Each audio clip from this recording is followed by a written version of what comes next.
Well, I was wrong on my original guess of Wednesday because now it is Sunday, November 3rd. We're still waiting. She's looking like she's getting closer, but she's been looking like she's been getting closer for a week now. So I don't think it'll be today. I don't know if I said in my last video, when she had her first litter, I wasn't here. I was in Boise with Ashley, and so Sam woke up in the morning and texted me pictures and said, there's piglets. So I really wanted to be the one to come out and have there be brand new piglets on the ground when I came out to feed, but I don't know. She's not cooperating with my plan. So like I said, she doesn't quite look like she's ready to have them tonight. So I would imagine when we come out to feed this afternoon, there'll still only be 4 pigs. Hopefully she'll wait and maybe have them in the afternoon one of the days this week. So when Sam comes out to feed in the morning, there'll only be 4 pigs. And then when I come out to feed in the afternoon, there'll be more than 4. The only other problem with that is today was the time change. So it's going to start getting dark probably around 5:30. And sometimes I'm not home from work until 5:30. So a lot of times this time of year, Sam will be the one to feed in the morning and the afternoons during the week, just because of it getting dark earlier. So we will keep you posted. We are, oh goodness, Poppy. So we're still waiting. I really thought we were gonna have piglets the middle of this week, but maybe we'll have piglets the middle of this next week. Who knows? Stay tuned. So this is one of my fall winter chores that are not my favorite. It's not that big of a deal. It's just annoying enough that I don't enjoy it a lot. And it has to be done once, maybe twice a week. So because the irrigation water is off, we have to attach all of these hoses so that we can fill the pigs' water from the spigot that is down there by the milk barn, from the well water that goes to our house. Again, it's not that big a deal, but for whatever reason, every time I try to do this, I end up grabbing the wrong hose and hooking them together in the wrong order. So I had that one in the barrel, all ready to go, hooked it to the green hose, thinking, well, obviously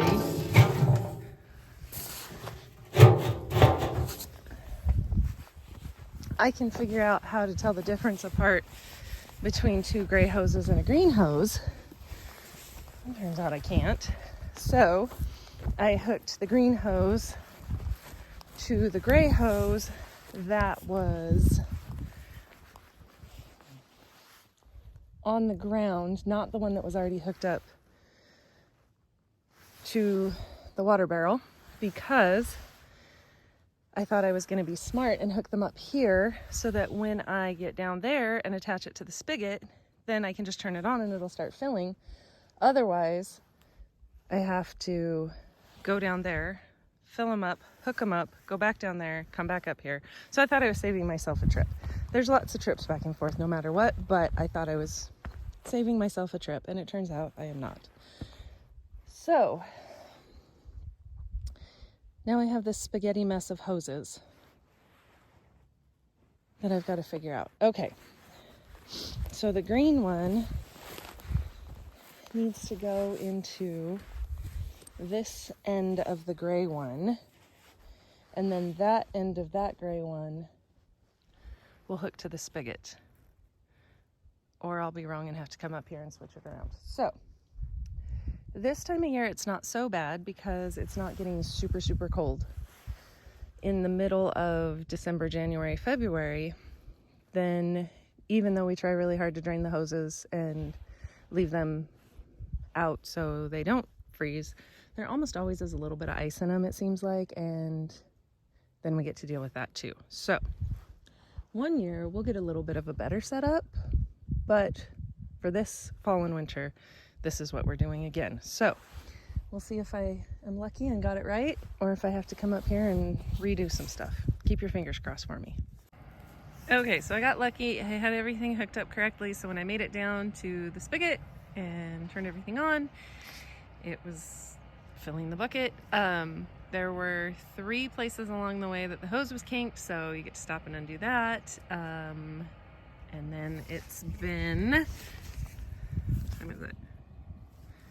About 15-ish minutes. The girls' bucket is full.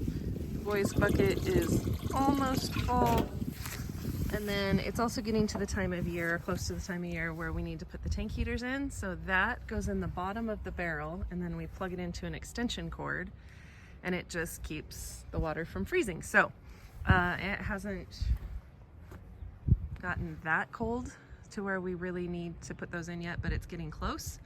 And the one that was in the girls' tank, I don't know, was shorting out or doing something. It was, I don't know, burning up the extension cords or something. So we made it to where it would make it through last winter, but we need to get a new one. So we need a really good heavy duty outdoor extension cord. We need a new tank heater. And then, yeah. So then the second part of this is to, when it's pretty close to being full, but not quite all the way full, then you get to run down the hill to turn it off before it overflows, and then you get to unhook all of the hoses and try to drain them and drag them back up the hill. So I keep telling myself it would make sense if I just like labeled them with some electrical tape or something so I could tell which ones go together, and that would make this process a little bit easier. Hi Ted, did you want to come drink out of the hose? You just want to drink out of the bucket? So maybe I'll get smart sometime this winter and get some different colored electrical tape or something and tape the ends of the hose so I know which ones go together and won't have to fight that part of it as much. So it looks like this is pretty close to being full, so I'm gonna run down the hill. The other thing I forgot to mention is when you are unhooking the hose from the spigot down there, it's full of water, so it sprays and you get yourself all wet. I really didn't do too bad this time. And again, it's not horribly cold outside right now. So yeah, when it's single digits or less and there's a wind and you cover yourself with water, that's not super fun. So turned it off, got a little bit wet, unhooked the hoses on the way up here, dragged them over here onto this kind of weedy tire pile. A lot harder to drag the hoses than I would have thought. Okay, come on. Okay, so I'm gonna put those kind of up there, and then I'm gonna grab about the middle-ish. Oh, I'm gonna drain them a little farther than I usually do, but it'll be okay. Grab the middle-ish right here and put them on top of this post.